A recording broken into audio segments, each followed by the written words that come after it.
Okay, let me ask you this, what happens to a country's economic credibility when its data becomes a political weapon?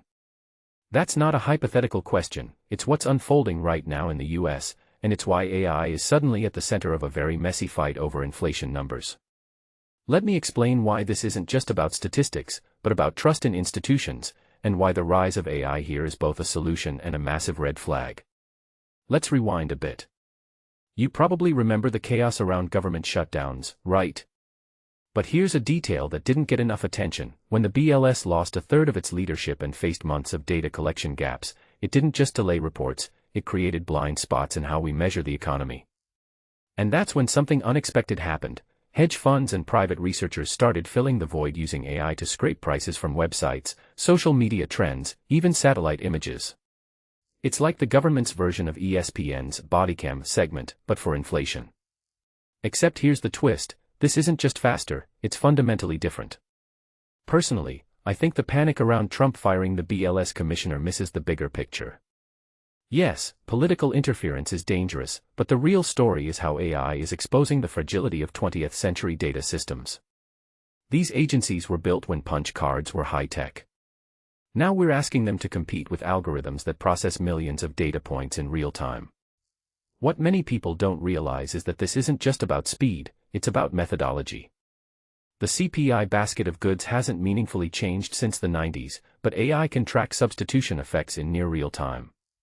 If everyone switches from steak to chicken because prices rose, traditional surveys miss that shift for years. AI spots it in weeks. But here's the paradox, the same technology that could make inflation data more accurate is also making it more vulnerable. Let's unpack that.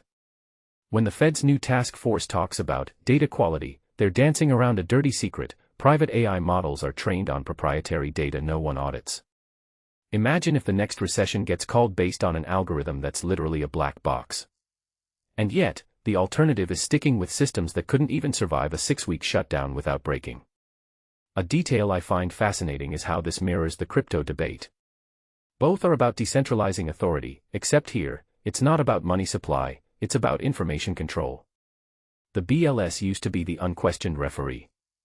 Now, we've got competing narratives, government stats versus Wall Street AI models versus academic shadow indices. And this raises a deeper question, when everyone has their own truth about inflation, does monetary policy even work the same way anymore? What this really suggests to me is that we're witnessing the end of economic data as a public good.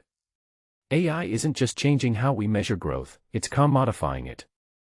The winners will be firms that can afford the best models, the losers will be everyday people trying to understand if their paycheck's really stretching further. And the irony. The Trump-era chaos that accelerated this shift might become the catalyst for a system even his supporters can't trust. Because if inflation numbers start feeling as partisan as a CNN-Fox debate, who exactly are we measuring reality for? Let me leave you with this thought. The next time you hear about AI revolutionizing some dusty government process, ask who's programming the questions behind the data. Because the algorithms aren't biased, the humans choosing what to track, when, and why. That's a whole different equation.